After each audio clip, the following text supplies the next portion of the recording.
Dear student, प्रिय विद्यार्थियों, आपका हमारे यूट्यूब चैनल पर हार्दिक स्वागत एवं अभिनंदन। मैं रविकांत शर्मा, आपका मैथ टीचर। क्लास 10th की मैथ में हमारा चैप्टर नंबर 4 द्विघात समीकरण चल रहा था। द्विघात समीकरण में हमने कुछ एग्जांपल्स 4.1 एक्सरसाइज करी थी। आज एग्जांपल नंबर 3 से हम शुरुआत करेंगे और आशा करता हूँ आपको समझ में आ रहा होगा।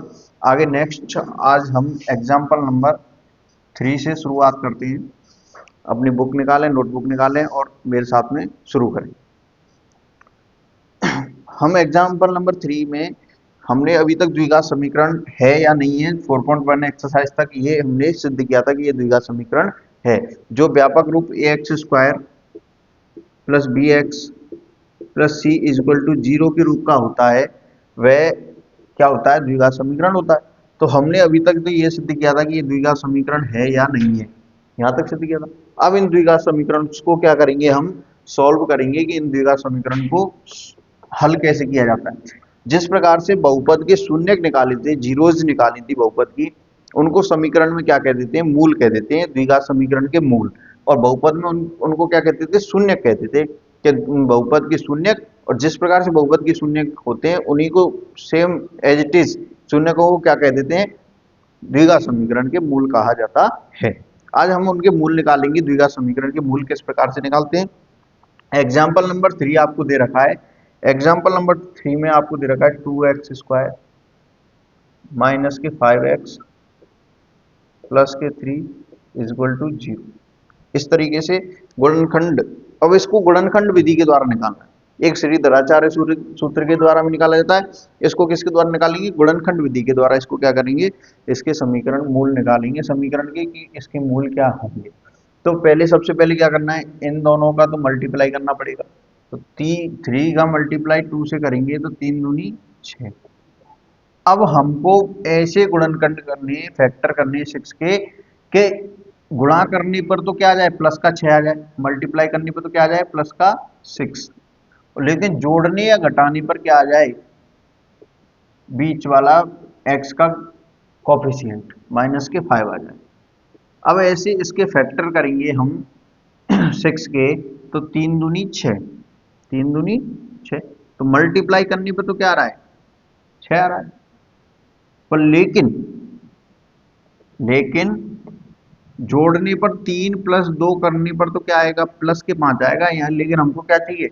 माइनस के 5 चाहिए। तो इसमें क्या करना पड़ेगा?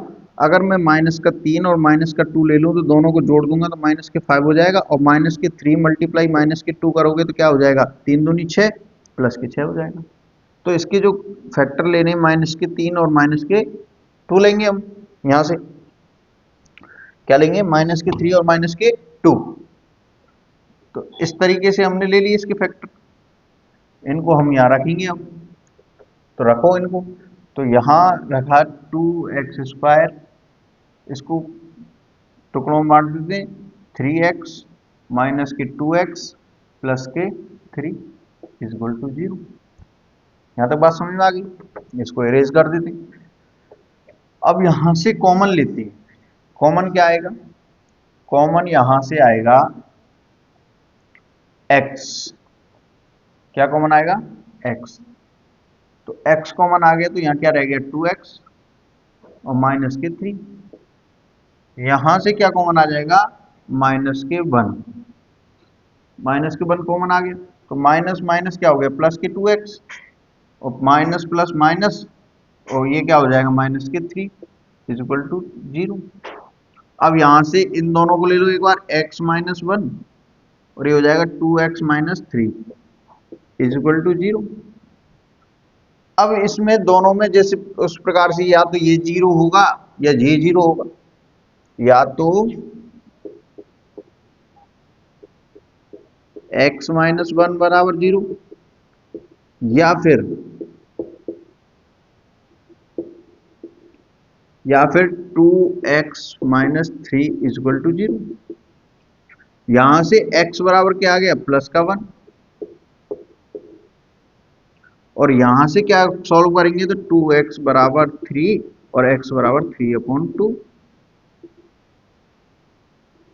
यदि हम कह देते हैं यदि इस समीकरण के, यदि इस समीकरण के मूल अल्फा और बीटा है। तो इस समीकरण के मूल अल्फा और बीटा है, तो अल्फा बराबर तो कितना हो गया 1 और बीटा बराबर कितना हो जाएगा 3/2। इस तरीके से इसको क्या कर देंगे हम, सॉल्व कर देंगे। इस तरीके से हम क्या निकालेंगे, मूल निकालेंगे गुणनखंड विधि के द्वारा। आशा करता हूं ये आपको समझ में आएगा। आगे हम नेक्स्ट एग्जांपल लेते हैं 4 नंबर का। उसको भी इसी प्रकार से द्विघात समीकरण को मूल ज्ञात करने, उसके भी आगे उसके भी मूल ज्ञात करते हैं। तो देखो आगे क्या करते हैं, कैसे करते हैं। तो आपको क्या दे रखा है, एग्जाम्पल नंबर 4 क्या दे रखा है, 6x² माइनस के x माइनस के 2 = 0। इसके मूल ज्ञात करने, तो इसके भी मूल ज्ञात करने के लिए 6 दूनी 12, लेकिन ये माइनस के आएंगे 6 और ये माइनस का 2 है तो माइनस के 12। अब माइनस का x, तो इसका कोफिशिएंट क्या है x का 1। तो हमको 12 के ऐसे फैक्टर करने हैं कि गुणा करने पर तो माइनस के 12 आए, लेकिन जोड़ने या घटाने पर क्या आ जाए, माइनस का 1 आए। अब 12 के ऐसे फैक्टर क्या होंगे, तो देखो 12 के ऐसे फैक्टर होंगे 3 चौक 12, 3 चौक 12। अब इसका मल्टीप्लाई, अगर मल्टीप्लाई प्लस प्लस का करता हूं तो प्लस के 12 आ रहे हैं, ठीक है। लेकिन अगर मैं माइनस की 3 का मल्टीप्लाई 4 से करता हूं तो ये माइनस का तो आ जाएगा, 4 3 12, माइनस गुणा प्लस करने पर माइनस आता है। लेकिन माइनस की 3 और प्लस का 4, तो अब जैसा कि मैंने बताया एक संख्या माइनस की एक संख्या प्लस की, तो दोनों संख्याएं घटेंगी। घटेंगी तो 4 में से 3 गए तो 1 बच गया। लेकिन संख्या बड़ी वाली की आती है तो बड़ी वाली पे चिन्ह का, संख्या बड़ी वाली के चिन्ह बड़ी वाली का आता है तो बड़ी वाली पे चिन्ह है प्लस का, लेकिन हमको तो यहाँ क्या चाहिए, माइनस। तो इस तरीके से यहां क्या करना पड़ेगा हमको, ये माइनस का चिन्ह 3 पर ना लगाकर किस पे लगा दूं, 4 पे लगा दूं। 4 पे लगा दिया तो अब यहां से क्या हो जाएगा, 4 3 12 माइनस का आ गया। लेकिन 4 3 में से 4, 4 में से 3 जाएंगे, 1 बच गया। लेकिन चिन्ह किसका आएगा, बड़ी वाली संख्या पे कहेगा चिन्ह माइनस का। तो फैक्टर क्या हुए, 3 - 4। तो यहां लिख दूं 6x² प्लस 3x माइनस के 4x माइनस के 2 = 0। इस तरीके से आ गया। अब इसको इरेज कर देते हैं हम साइड में। यहां से कॉमन लेंगे तो कॉमन क्या आ जाएगा, 3x, तो 3 दूनी 6, x कॉमन आ गया, प्लस 3x का 1 आ गया, माइनस, माइनस का क्या कॉमन ले लूं यहां से, मैं यहां से माइनस के 2 कॉमन ले लेता हूं। तो 2 कॉमन ले लिया तो यहाँ क्या आ गया, माइनस माइनस प्लस हो जाएगा, 2 दूनी 4, 2x हो गया। ये माइनस माइनस प्लस, 2 एकम 2 = 0। ये 3x - 2 हो गया यहाँ से, और एक ये आ जाएंगे 2x + 1 कॉमन आ गया = 0। या तो 3x - 2 = 0, या फिर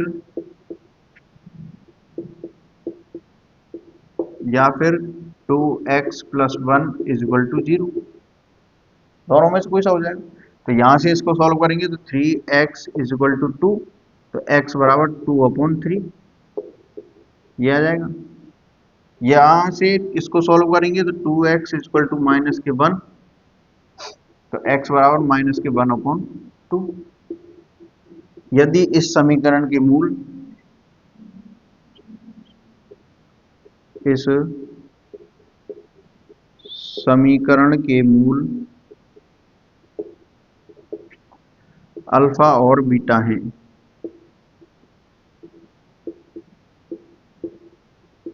अल्फा और बीटा है, तो अल्फा बराबर तो क्या हो जाएगा 2/3 और बीटा बराबर क्या हो जाएगा -1/2। इस तरीके से हम क्या निकाल देंगे, समीकरण के मूल निकाल देंगे। ये आपको समझ में आया होगा। इस बहुत ही आसान, केवल फैक्टर बनाना सीख गए तो आपको आसान तरीके से ये सवाल आ जाएंगे, बहुत ही आसान तरीके से। आगे नेक्स्ट एग्जाम्पल की बात करते हैं हम। कुछ भी बात समझ में नहीं आया हमें कमेंट्स में आप बता दिया करें, हम आपको उसको सॉल्व करके अगली नेक्स्ट क्लास में उसको सॉल्व करवा देंगे और आप तक पहुंचा देंगे।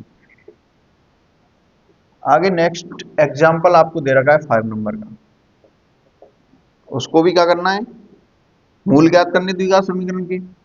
3x² माइनस के 2 अंडर रूट 6x प्लस के 2 इज इक्वल टू 0, इसके मूल ज्ञात करने। मूल ज्ञात करने के लिए क्या करना पड़ेगा, वही 3 दूनी 6, 3 दूनी 6, पहले x² का कोफिशिएंट और c का मल्टीप्लाई कर देते हैं अचर पद का, 3 दूनी 6 प्लस के 6 आएंगे। अब इसके ऐसे फैक्टर करने हैं हमको, यहाँ आपको समझने की कोशिश करना थोड़ी सी कि यहाँ हमको ऐसे फैक्टर करने हैं कि हमको जो गुणा करने पर तो क्या आ जाए 6 आ जाए, मल्टीप्लाई करने पर तो क्या आना चाहिए 6, और प्लस और माइनस करने पर क्या आ जाए 2 रूट 6 माइनस के। अब इसका एक ही है कि आपको पता होना चाहिए कि अंडर रूट 6 का मल्टीप्लाई अंडर रूट 6 से करने पर क्या आता है 6 आता है। बात आ गई समझ में? तो मल्टीप्लाई तो अंडर रूट 6 गुणा अंडर रूट 6 करने पर 6 आ गया। अब इसको जोड़ें या घटाएं, चिन्ह कैसे लगाएं, यहां अगर मैं प्लस का लगाता हूं चिन्ह तो under root 6 plus under root 6, तो अंडर रूट 6 अंडर रूट 6 दो अंडर रूट 6 हो जाएंगे प्लस के, लेकिन एक का कर दूं तो ये घट जाएंगे, कट जाएंगे दोनों, जीरो हो जाएंगे। दोनों को क्या ले लूं मैं, माइनस ले लूं। अब दोनों को माइनस ले लूंगा तो माइनस के 2 अंडर रूट 6 नहीं हो गए, तो इसके फैक्टर हो जाएंगे अंडर रूट 6 और अंडर रूट 6 वो भी माइनस के, किसके माइनस के। तो यहाँ लिख देंगे 3x² minus under root 6x minus under root 6x और प्लस के 2 इज इक्वल टू 0। बात आ गई समझ में यहाँ तक? इस तरीके से। अब यहाँ इसको इरेज कर देता हूं,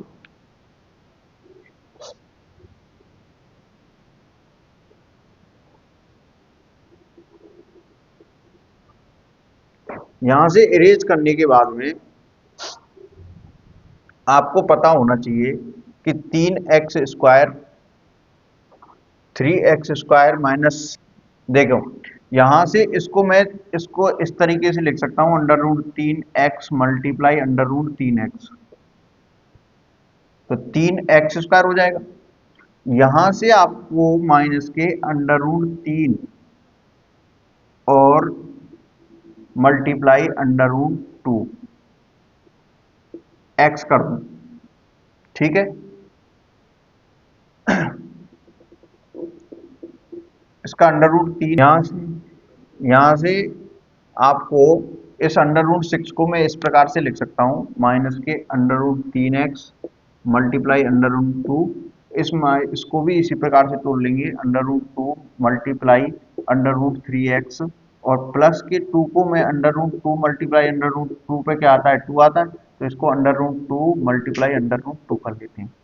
यहां तक बात सबको समझ में आई? क्योंकि 3 को क्या कर सकता हूं मैं, 3 को अंडर रूट 3 दोनों का मल्टीप्लाई करने पर इसको under root 3 multiply under root 3 कर सकता हूं, और x² तो एक x इसके साथ में आ गया, यहां से इसका मल्टीप्लाई अंडर रूट 3 को 3 दूनी 6 हो जाएंगे अंडर रूट में और x आ जाएगा। यहां से इसके फैक्टर करिए अंडर रूट 3, क्यों करना पड़ रहा है, इसके लिए कॉमन लेने के लिए। आपको अगर मैं यहां से ये एक लाइन इसलिए बढ़ानी पड़ी क्योंकि आपको समझ में आ जाए, नहीं तो मैं डायरेक्ट यहां से अंडर रूट 3x कॉमन ले लेता। अब आपके समझ में आ जाएगा, यहां से आपको देखो दिख रहा होगा अंडर रूट 3x इसमें भी, अंडर रूट 3x इसमें भी, तो अंडर रूट 3x क्या आ गया कॉमन आ गया, तो ये रह गया अंडर रूट 3x माइनस के इसमें रह जाएगा अंडर रूट 2। इस चीज के लिए मैंने आपको समझाया है। यहां से क्या करना पड़ेगा, अंडर रूट 2 कॉमन आ जाएगा और अंडर रूट 2 कॉमन आ जाएगा तो यहाँ minus minus plus under root 3x plus minus minus तो अंडर रूट 2, इस तरीके से।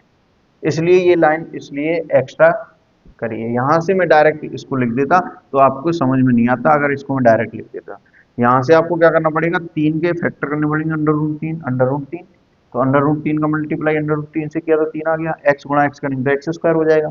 यहाँ से माइनस के under root 3 multiply under root 2, तो ये दोनों हो जाएंगे, ये इसलिए किया कॉमन लाने के लिए।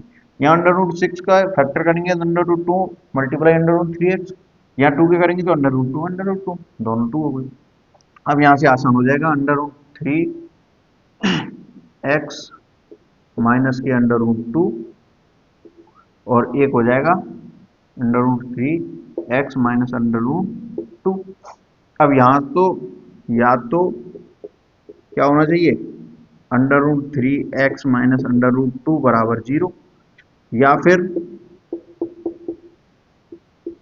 क्या होना चाहिए, ये भी under root 3 x minus under root 2 बराबर 0।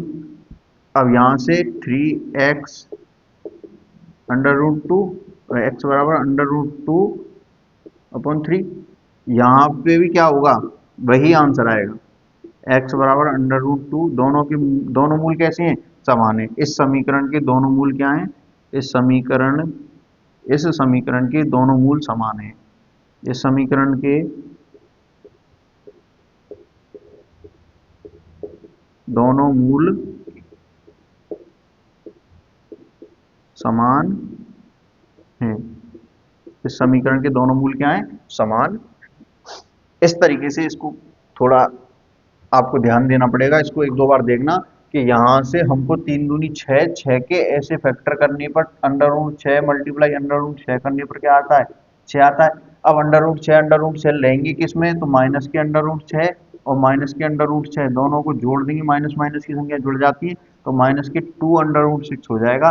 तो ये फैक्टर बन गए माइनस के अंडर रूट 6 और इसमें भी फैक्टर करेंगे फिर हम, तो 3 के फैक्टर करेंगे under root 3 x multiply under root 3 x, यहाँ इसकी करेंगे तो माइनस के under root 3 x multiply under root 2, इसके कर देंगे माइनस अंडर रूट 2 तो माइनस अंडर रूट 3 एक्स, इनको आगे पीछे कर लो कोई दिक्कत नहीं है।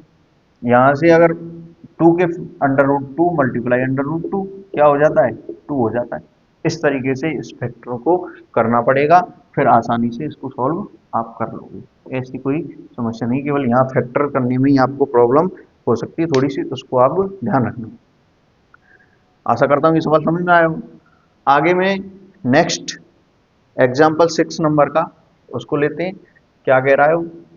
तो एग्जाम्पल 6 नंबर का आपका कह रहा है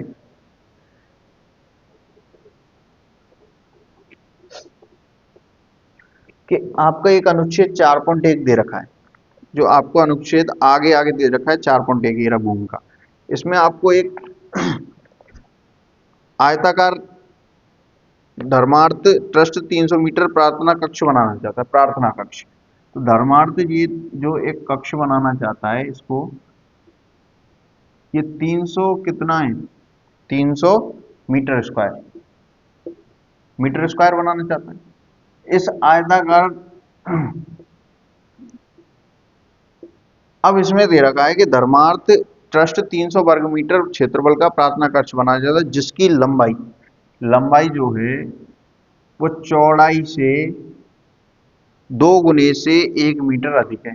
तो चौड़ाई मान लेते हैं हम x, और तो इसकी लंबाई कितनी हो जाएगी, 2 गुने से 1 अधिक। तो माना प्रार्थना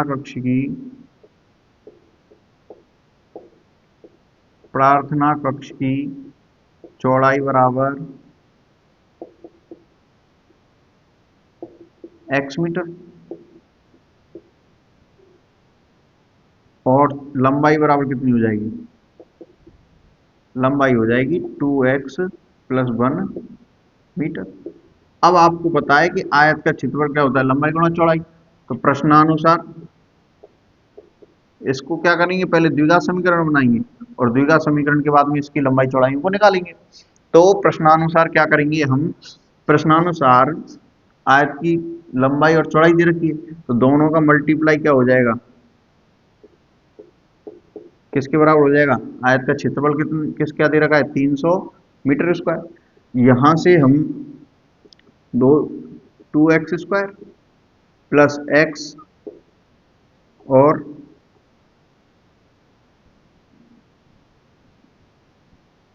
इक्वल टू 300 बात आ गई समझ।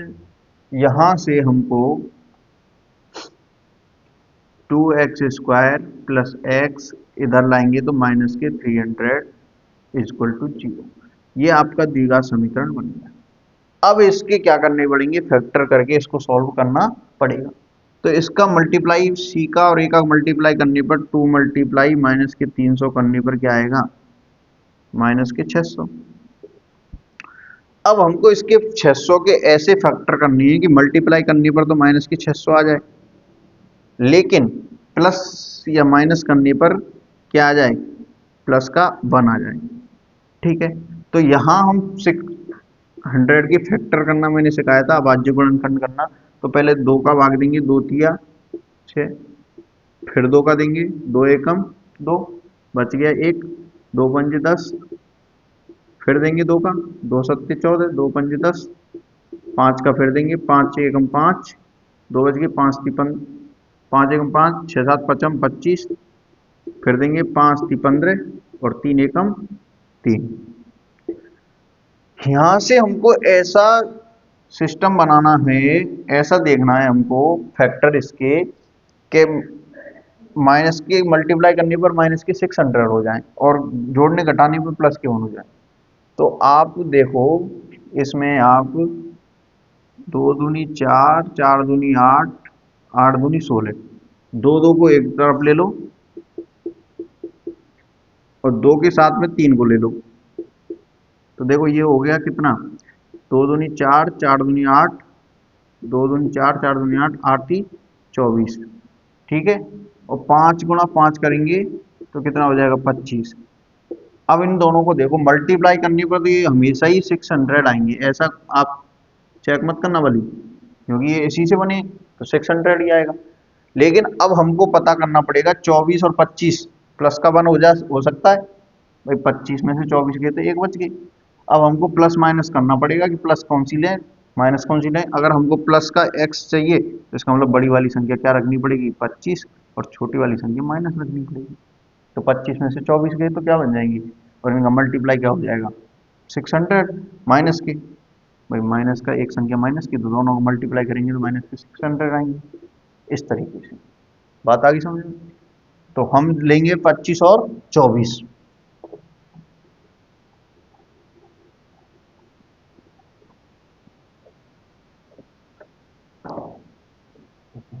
तो यहां से 2x² माइनस के 24x प्लस 25x माइनस के क्या ले लेते हैं, 300 इक्वल टू 0।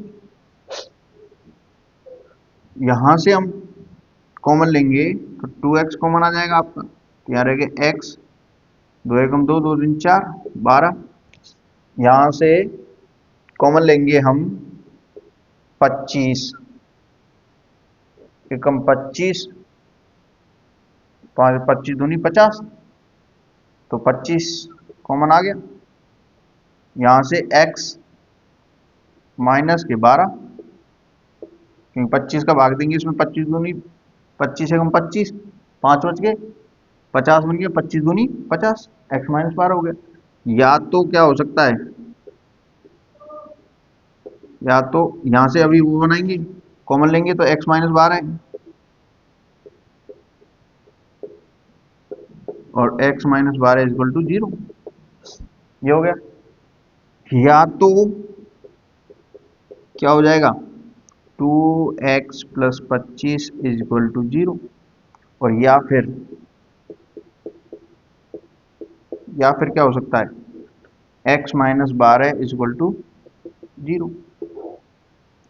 इधर सॉल्व कर लेते हैं, तो ये हो जाएगा x बराबर 25/2 माइनस के 25/2, ये तो क्या हो जाएगा, और इधर हो जाएगा x बराबर 12। ऐसी चीजें जो हमारी डेली लाइफ में कभी नेगेटिव नहीं हो सकती, तो उनको वो तो चीजें असंभव हो जाएंगी। तो आप कभी लंबाई चौड़ाई को नेगेटिव में ले सकते हो क्या, नहीं ले सकते। तो इसलिए ये तो क्या हो जाएगा, असंभव। बच क्या गया, x बराबर 12। तो अतः अतः प्रार्थना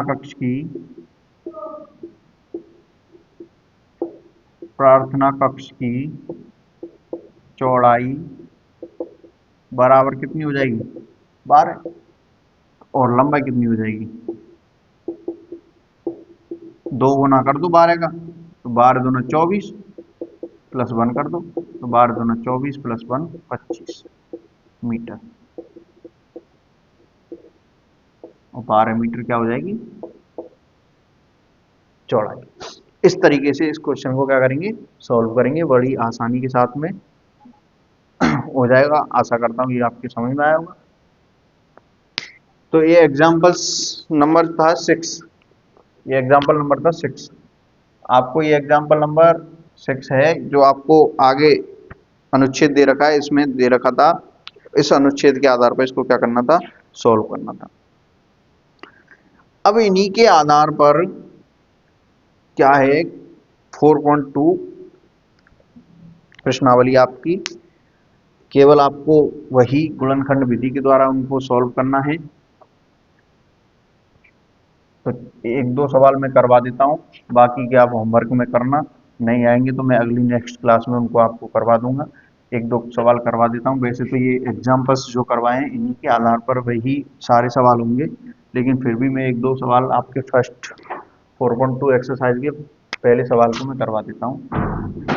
पहला सवाल वही करना है आपको, एक गुणनखंड विधि के द्वारा क्या करना है, x square minus 3x minus के 10 इक्वल टू 0। यहाँ से वही करना है, क्या करना है 10 का मल्टीप्लाई 1 से करेंगे तो 1 का माइनस के 10 से करेंगे तो माइनस के 10 हो जाएंगे। अब हमको क्या करना पड़ेगा, मल्टीप्लाई ऐसे 10 के ऐसे फैक्टर करने हैं कि मल्टीप्लाई करने पर तो क्या आ जाए माइनस के 10 आ जाए, लेकिन जोड़ने या घटाने पर क्या आ जाए माइनस के 3 आ जाए। अब ऐसी संख्या सोचो आप, तो इसके फैक्टर करेंगे तो देखो 5 दूनी 10, 5 दूनी 10, लेकिन अब हमको पता करना पड़ेगा कि इसमें माइनस का 5 रखना है या प्लस का। तो हम अगर माइनस का 2 रखते हैं तो प्लस का हो जाएगा ये 3, लेकिन माइनस के 3 चाहिए, तो हमको तो क्या रखना पड़ेगा इस तरीके से रखना पड़ेगा। अब इनका -5 का गुणा 2 से करिए तो 5 दूनी 10 माइनस की, और माइनस के 5 प्लस -2, तो 5 में से 2 गए तो कितने बच गए 3 बच गए, वो भी किसके बच गए माइनस के 3। तो फैक्टर क्या आएंगे -5 प्लस के 2, तो यहाँ लिख देंगे एक्स स्क्वायर माइनस के 5x प्लस के 2x माइनस के 10 इक्वल टू 0। इस तरीके से इसको इरेज कर देते हैं निकालने के बाद में। अब यहाँ से कॉमन क्या आ जाएगा x कॉमन आ गया तो क्या आ गया x माइनस 5 प्लस 2 कॉमन आ गया यहाँ से, तो x माइनस 5 यहाँ से कॉमन आ गया 0। तो ये x माइनस 5 कॉमन आ जाएगा, x प्लस 2 और x minus 5 is equal to 0। तो या तो x plus 2 is equal to 0 या फिर x minus 5 is equal to 0।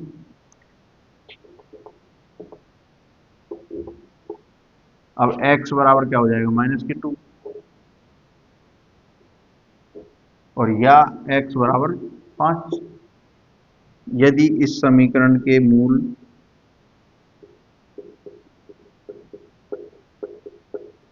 यदि इस समीकरण के मूल अल्फा और बीटा हैं, अल्फा और बीटा हैं, तो अल्फा बराबर माइनस के 2, बीटा बराबर 5, आंसर आ जाएगा। इस तरीके से ये फर्स्ट का 4.2 का पहला सवाल, पहले का पहला सवाल, इस तरीके से इन सवाल्स को सॉल्व करेंगे। केवल वही जो मैंने अभी करवाए हैं उन्हीं के आधार पर, एग्जाम्पल्स के आधार पर होंगे। एक और एग्जाम्पल्स मैं करवा देता हूँ, देखते हैं अगला नेक्स्ट क्या कह रहा है। सेकंड नंबर का, सेकंड नंबर का जो आपका समीकरण दे रखा है वो दे रखा है 2x square plus x minus के 6 इक्वल टू 0। अब इसमें क्या करेंगे 6 दूनी 12, 2 मल्टीप्लाई माइनस के 6 किया तो माइनस के 12 हो गया। अब 12 के ऐसे फैक्टर करने हैं कि गुणा करने पर तो क्या आ जाए 12 आ जाए, लेकिन जोड़ने पर क्या आ जाए, जोड़ने या घटाने पर क्या आ जाए प्लस का 1 आ जाए। तो 12 के फैक्टर करेंगे 4 × 12, 4 × 12 हो गया। अब 12 में इसमें मल्टीप्लाई अब ऐसा करना पड़ेगा कि हमको माइनस कौन सी संख्या रखनी है प्लस कौन सी संख्या रखनी है, तो इसका मतलब मुझे अगर यहाँ प्लस चाहिए तो बड़ी वाली संख्या क्या करनी पड़ेगी, प्लस की करनी पड़ेगी, ये माइनस की करनी पड़ेगी। तो 4 में से 3 गए तो एक बच गया, वो भी किसका, बड़ी वाली संख्या के चिन्ह आता है प्लस का बन गया। और 4 मल्टीप्लाई 3 किया तो 4 दिए 12, माइनस की 12 आ गया। तो इसका मतलब 2x² प्लस 4x माइनस के 3x माइनस के 6 इज इक्वल टू 0, ये आ गई। इसको इरेज कर देते हैं यहाँ से। अब देखो 2x कॉमन आ गया यहाँ से, तो बच गया x प्लस 2, यहाँ से माइनस के 3 कॉमन आ गया तो x plus 2 is equal to 0। यहाँ से 2x माइनस 3, ये x प्लस 2 आ गया इज इक्वल टू 0। या तो ये 0 हो सकता है क्या, 2x minus 3 is equal to 0, या फिर क्या 0 हो सकता है, या फिर x plus 2 is equal to 0 हो सकता है। यहाँ से सॉल्व करेंगे तो ये हो जाएगा x बराबर 3/2 और यहाँ से x बराबर माइनस के 2। यदि इस समीकरण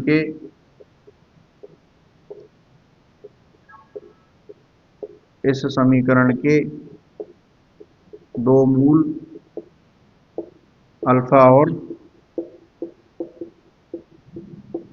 बीटा हैं तो अल्फा बराबर 3/2 और बीटा बराबर माइनस के 2 आंसर।